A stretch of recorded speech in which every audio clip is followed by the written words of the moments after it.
Sure, go Sorry for about it. that. Reset my clock here. All ready? All right, I'd like to call a meeting to order. Colchester Planning Commission is 7:03. First thing we'll have tonight is public comment on items not on the agenda. Nothing from Pam? We're good. tonight. All right, so now we'll review our work plan and future agendas for 2020.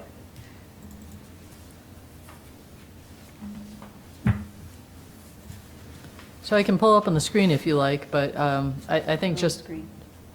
if you want, I can throw up on the screen, but it's, I printed this, Maybe I- talk about this, the work plan? like this. Yes, the spreadsheet.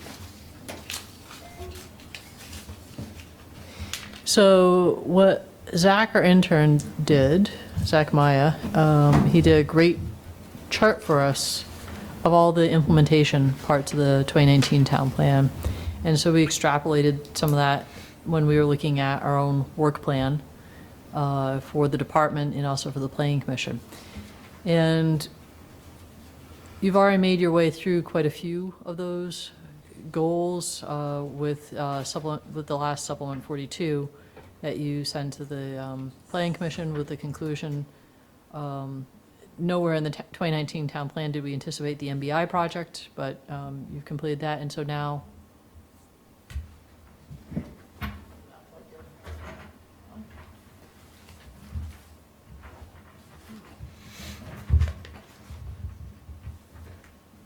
There we go. Sorry, that wasn't good. Now sort of looking at actions from the different town plan chapters. The lands of Colchester chapter, the land use chapter, natural heritage, and laying them out in terms of priorities. We talk about things within the first 1 to 2 years, over a 5-year time period, over the term of the plan, which is an 8-year period.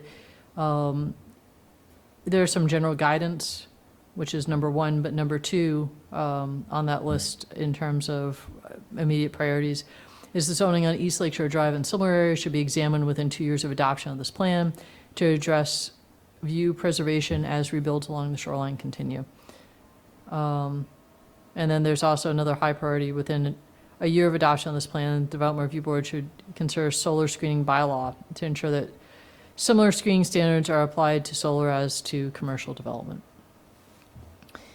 The solar screening bylaw is going to be relatively straightforward. It's laid out in state statute in terms of what we can regulate, what we can't. We can prescribe some screening between homes. I think we already had that with the scorecard that we developed as part of the town plan in terms of giving preferred sites to those that were not as visible from adjacent properties. So we can take some of that and just convert it into probably a few bullet points to put into the development regulations. That's fairly straightforward. East Lakeshore Drive is not so much. So I thought as part of the conversation as to where we go next, to bring this up, answer any questions about our work plan, what we're looking at. We're now, as of March, April, we'll be a year out from the town plan, so we must be having fun because time's flying right through the first year of the plan. So I've rambled enough. What questions do people have about the work plan and where we go from here? Do you know what the color coding means? Are they prioritized? So most of the things that were sort of happen regardless, the continual ongoing, were not color coded because those are just things that are sort of continuing to happen in the background, such as the health officer should continue to monitor the number of rental units and associated complaints annually. That's something we still have to do that. The color coding otherwise is that lighter orange or yellow, I think it was meant to be yellow, is actually pertains to the development regs. So that's something completely in your wheelhouse. Some of the things that are that darker orange are Colchester Cove oranges. They're not necessarily your wheelhouse at all. They're more of the select boards. And then some like the light purple is an intern. So we are getting a summer intern again. We got that good news from the UVM Rubenstein School. We'll be moving forward with that and can look to an intern to help complete some of those projects. And I think that's it for color coding. I apologize that the difference between the regulations, the orange and the yellow, is not that great. Wasn't there something about the zoning in the fort? So there was, under other business in the packet information, somebody that has a building with storage units in it at the fort that would like us to consider a modification to the regulations to allow that use to expand. The fort is not called for under the town plan to be reviewed during the term of this town plan. But should it be kind of on our agenda to look at? I think when you had considered it back in December, they had submitted a preliminary request before. The idea was it could be in the future supplement within the next year. And so depending on how the next supplement goes and what you decide to take on, it could be something that could be considered as part of that next supplement. Okay.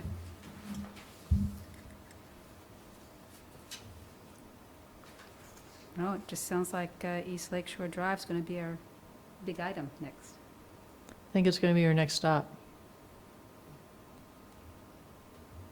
Falls into place where we've been. Well, it's a nice follow-up to what you've done. You've already sort of familiarized yourself with some of the area and issues. I think in your August meeting, when you were looking at some of the development concerns within the area, you already got some direction from the public. I think you had some direction on the town plan. I do think that there still needs to be additional public outreach to people in terms of what the current issues are before you proceed with trying to draft something. But I think it's something that, while it's fresh and topical, I think it's probably very timely to address. Now, this one will be a lot more detailed. Sure, Sue. I was wondering how much the economic development reports inform kind of our decision-making about development. Because the last report was done in 2014. And I know we had that little business report done this, I think this summer, was it July? Just a kind of an analysis. The market analysis. Right. But I'm just wondering, is it time to do another economic development report so that we can look at development on West Lakeshore Drive and East Lakeshore Drive in a context of, you know, economic development as well? So the zoning for West Lakeshore Drive was done after the Heritage Plan and after that report and built upon some of those things. For instance, if you take a look at the zoning for Lakeshore 1, residential is not a by right use. The marinas are. So residential is a conditional use. So it sort of puts a business forward on the lakefront on West Lakeshore Drive. If you take a look at our land use plans, I'll speak specifically to East Lakeshore Drive, which you are considering next per the town plan. It's purely a residential area. That's how it's zoned. That's how it's envisioned in the town plan. So in terms of bringing an economic plan to bear on that, I think it's probably not as relevant or as timely. At some point in the future, we could have our economic development director in to speak to you about what we're doing and what we're implementing out of that 2014 town plan, and where she's gone with some of those items and agendas. I think that would be appropriate at some point, but in terms of East Lakeshore Drive, I'm not sure that there's as much of a tie-in. Okay. I guess one of the conversations we're going to have on East Lakeshore Drive, it sounds like that there's a vocal group, you know, that very passionately wants to control growth or limit growth. And I don't feel like I've heard from the rest of the community, the rest of Colchester, in terms of what they want in terms of growth along East Lakeshore Drive. And so I'm trying to think of a way to get Yeah. some more input or, you know, because there is an economic component to limiting growth. And I just think that needs to be part of the formula when people are making a decision. Yeah, I hear you on that one. I'm not sure what the answer is. When we had our August meeting for the general area, the whole Inner Bay, in terms of growth concerns, we had very few people attend. Yeah. And that was the entirety of the area, not just East Lakeshore Drive. And was warmer weather. It was okay to get out. It wasn't a complex storm on the way or anything like that. It was, that's something that's not necessarily in the work plan, but just is something I've been thinking about public outreach and how changing it is and how hard it is to get people involved in different issues. And at some point, we've had different trainings before. We might want to bring in some sort of facilitator and just do a training in terms of participating the public and public outreach and where we go. It can make it a fun evening. I went to one recently that was fun. They got us up and playing games with each other and introductions and but that's always something that is in the back of how do we get people out on an issue.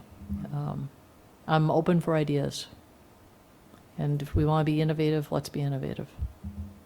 I think if we said we were gonna put a casino on West Lake Shore Drive. Casino, okay. That'll get I people think out. some people would show up.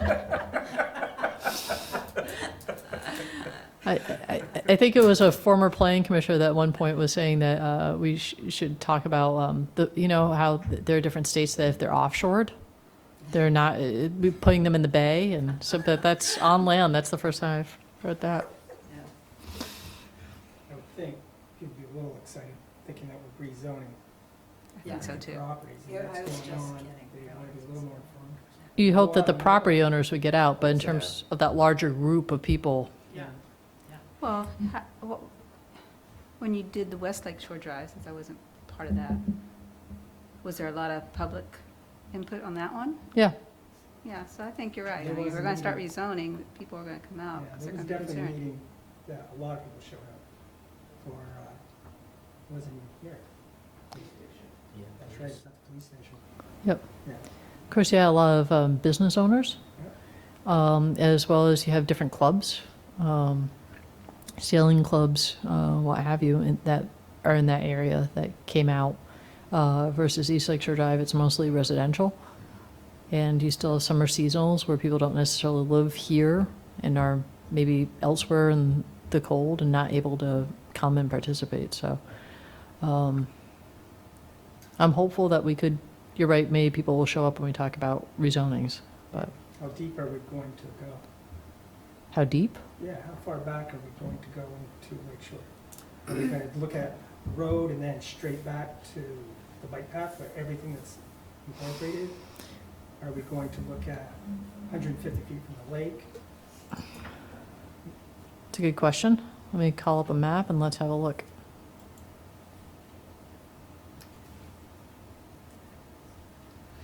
And if we do the LS1, LS2, that won't be exact, especially if we don't have much for businesses on the lake side now. We have a couple.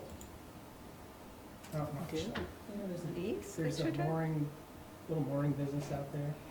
On East Lake There's Shore? Pepin Memorial's out on the corner, it's just on the edge. Huh. Yeah, there's a couple,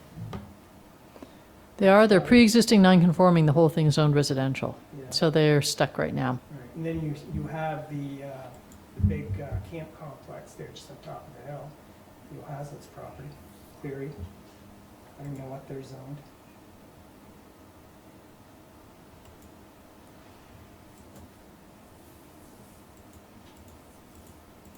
We definitely have a lot of different activity. There's a lot of rental units out there.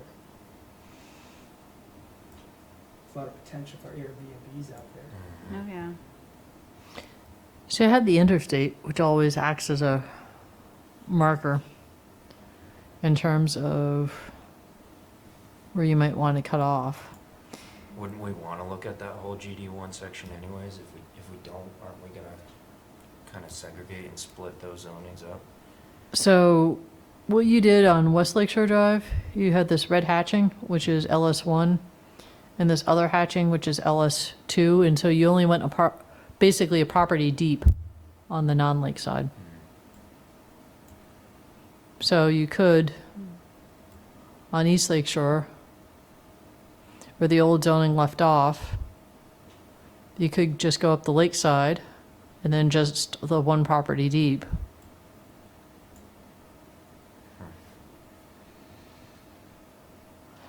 I think that was what I was going to suggest for a later meeting, is what we did is sort of like a training for, sorry, it's a little bit hard to see on this. When we did West Lakeshore Drive, it was, we started by just having a couple work sessions where we'd sit and go through with the map, click on things, zoom in, zoom out, and sort of get a lay of the land, sort of a virtual tour of the area. Now, another thing to keep in mind is the neighborhood area, because when we talk about what needs to be examined, we usually talk in terms of neighborhood areas. So let me see if I can pull up what is the East Lakeshore Drive neighborhood area of the town plan.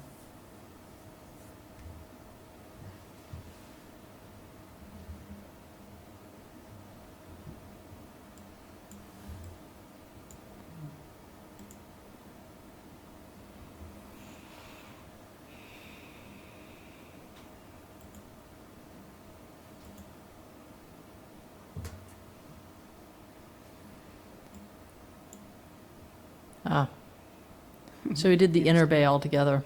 So we talk about the inner bay in the town plan, which is this whole area. But in the town plan, we talk specifically about the East Lakeshore Drive vicinity.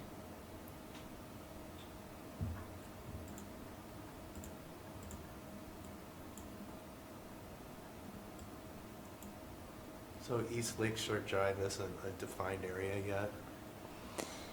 You can extrapolate some of that from the town plan of what the East Lakeshore Drive vicinity is, and I think it's really meant to be from the Bayside intersection over to where Bay Road comes in. But I think part of defining the area too is to just go through Yeah. the map and see how far back we want to turn off the zoning, and you can see a little bit better. Yeah, there's some properties that front Lakeshore, East Lakeshore Drive, and they go way back, all the way to the interstate, so Right. it could be interesting. But there are some as you come up on Williams Road and existing developments off of Jason, Yeah. Bayview, Whispering, which are really rather static. Yeah. So I think we can find some sort of dividing line.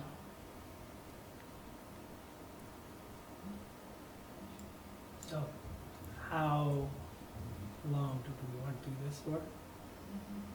How long do you think? So I think just in terms of future agendas, you're on track, and this is a later agenda item, but just to get into it, is January 14th. You're on with the select board for presenting the Mount Bay Initiative report, and also for the supplement 42. I haven't heard anything on supplement 42. It could go swimmingly, it could go fine, and they could move on to a public hearing. It looks like it might go very well at this point, might not come back to us, which is always great. So it sort of clears the decks for your February calendar and moving forward in terms of what other projects you want to take on. So we could use at least the first February meeting to go through parcel by parcel and start to take a look at what this area is. Some of the businesses that you mentioned that sort of exist within the area but are perhaps grandfathered. And sort of define an area that we're going to look at. And then if you wanted to, we could continue on with doing that on the next meeting in February, and then look to March for having the public in to talk about what the issues are. But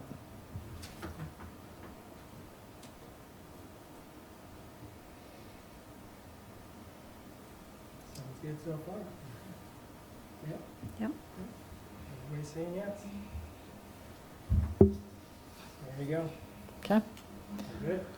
I think so. And we'll, as a side note, I think with the solar siting, that's something that we can work on the side. There might be a few other issues that make it their way into the supplement too that we can try to continue to run. But I think in terms of what your time and energy is going to be mostly focused on, it's going to be East Lakeshore Drive.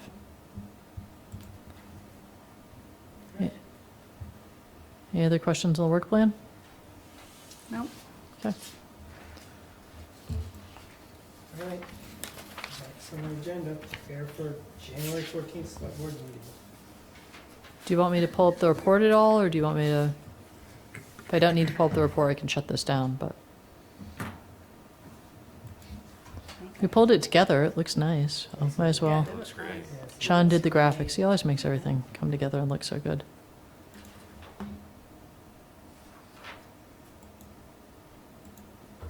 You did a really good job, Sarah. So it's a really good document.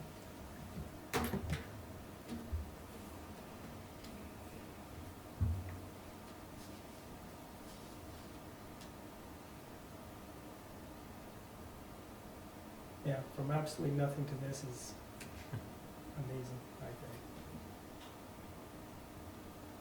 think. Well, it's nice because we pulled in a lot of the pictures of the public participation and the outreach that was done.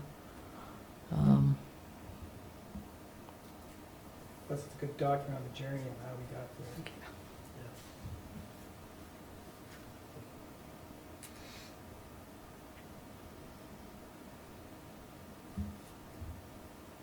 Rebecca, do you have any typos for me? Come on, you have to have one.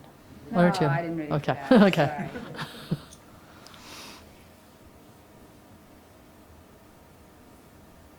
Anybody have any questions on it, or? No, I'm just getting ready for the public reaction to it. Well, it's going to be at the select board's table, so there'll be, unlike where I think you've had the burden of trying to present and also run the questions and answer, that's going to be for the select board to run. So the way I envision is, planning commission will sit in the audience, as will I, and when they get to the agenda item, Rich and I might jump into the hot seats, but definitely feel free to, from the audience, come and sit closer, be prepared to answer any questions. We'll have copies available. I think we did a presentation in November that sort of gave an overview of it that we'll look to try and replicate. But it'll be up to the select board in terms of what questions are asked and how to address them. So will they read the whole report? Will they go through the whole report with the audience? So the whole report will be in the select board's packet. I don't anticipate us sitting there and reading it line by line to them. I No, imagine. I didn't know if the select board would, like this, with the audience, they would read through it, so the audience, no. I don't believe that they'll, there are some things that are a function of the select board that they have to go through and read, like if you're changing an ordinance or something like that. Mhm. But with the town plan, there was none of that. Sort of a similar document in terms of report. I don't believe that there will be that. It's going to be available in advance of the meeting. It's going to be available at the meeting. If people want to sit and read it line by line, I think we'll shoot for 10, maybe 20-minute presentation. It'll be up to the select board if we take questions along the way or at the end. And then it'll be up to the select board as to what the next steps are. When you say we, that's you and Rich are gonna be up at the hot seat, giving that presentation? Oh, you are, Nick. Just wanted to make sure. Thank you. I'm happy to help wherever you. Absolutely. We'll be there for supporting you all the way. Yeah. This is definitely the handout to the select board. Yep. No doubt. We just need to make note, it starts at 6:30, not 7. Yes. Yeah. Anything else on the Mount Bay project? Anything you want me to, any sort of refresher that you want me to go over? No. Okay. Still fresh enough in everybody's mind. Okay, good. All right, so we're on. We need a motion for the minutes of December 17th.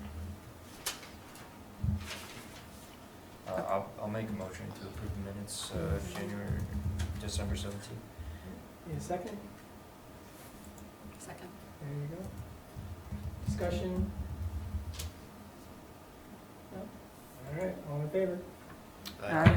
All opposed? And if you want anything in advance of February, in terms of, I should have said this before, I apologize, in terms of any additional information that you can think of that would be helpful, sort of like what Sarita brought up with the economic plan, anything that, let me know. More than happy to try and provide it. I was, in the packet, I put in the LS1 and LS2 information so you could see what we'd done before. I think those are going to be a good foundation that we could look for creating new zoning from.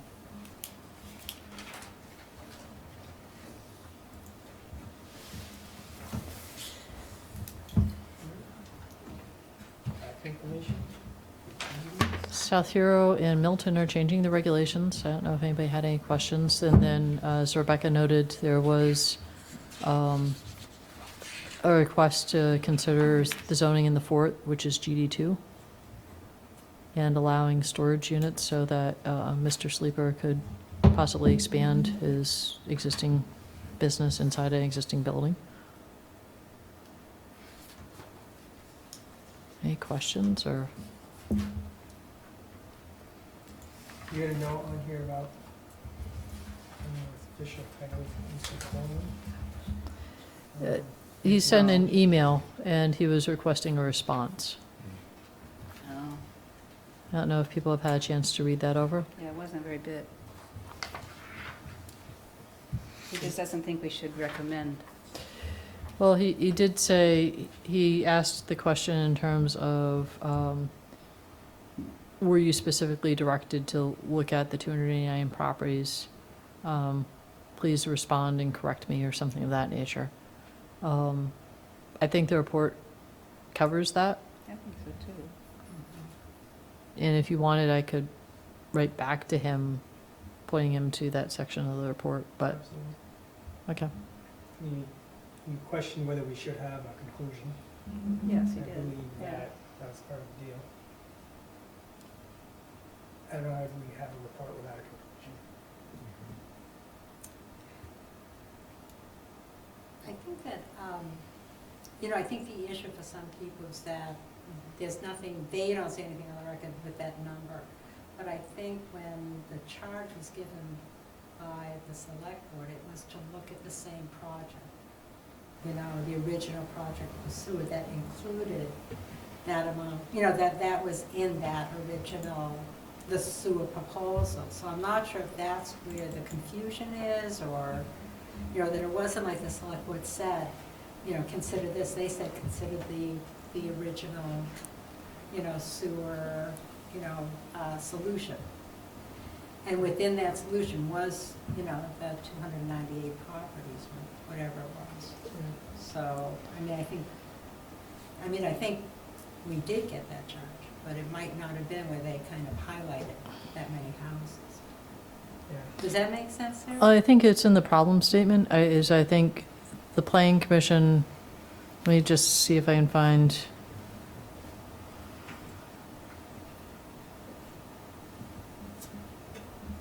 The way that we summed it up in the specific language, because I think it's a very strong statement as to the commission. It's on page 4, on the top right-hand column, that first full paragraph there. Commission understood its charge to be to identify solutions for the same geographic area, the Inner Bay, identified in the 2019 sewer project.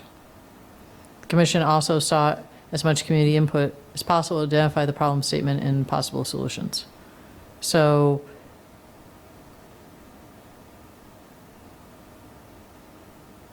I think that's the answer, is that you understood your charge to be to identify solutions for the same geographic area as the Inner Bay. When the select board gave the planning commission this task, did they give it in writing, or is it just or is it? So it was one of those, congratulations, but wait, there's more, with the town plan. We were in attendance at the town plan final hearing, and they cast a vote to adopt the town plan, and they said to the planning commission, but wait, stay around, we have something else for you. And it was verbal. And it was at the meeting, it was very much a sort of an ad hoc. Just, there was not a whole lot of preparation for that. Of course, it was, I think the it was right following the defeated bond vote. Yes. Correct, Yep. So, yeah, And it's on record. I mean, absolutely. yeah.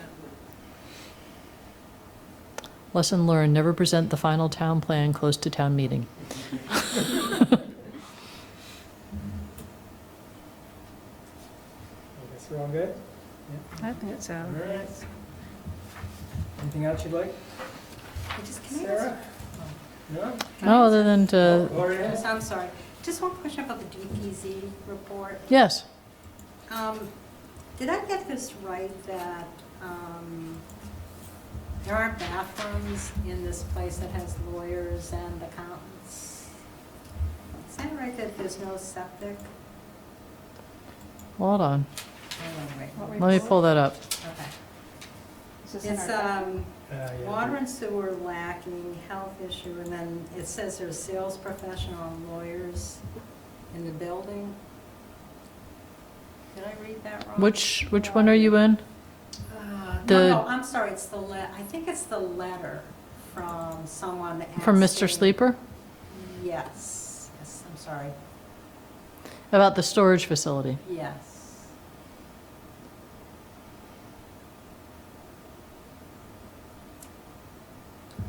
Was that letter in this packet, or is this from a previous packet? It was in. Oh, it's in this packet. It's in this packet. Yeah, it's about the fort, the storage. 120 Hegeman Ave. Yeah. It says the inside is now utilized by sales professionals and attorneys, allowing them an office space with Wi-Fi for any work needs on site. Regarding the number of parking spaces, 15 will never be used, as 2, maybe 3 people access the location daily. Regarding water and sewer, maybe one of those individuals who need a facility. But there is water and sewer in the fort. Yes, it's municipal. It's from the town of Essex, but it is municipal. So they have it in the building? Yes, I Okay, believe so. Sorry, I just Let's, couldn't figure that one out. Yeah, okay, thank you. I think they were trying to be proactive and go over a lot of those sort of site plan details, which is nice, but you guys usually don't see the site plan details, so it could be a little bit confusing. That's it? We're good? Just need a motion for adjournment. I'll make a motion to adjourn. A second. All right, all in favor? Aye. Oh, motion passes. Wow,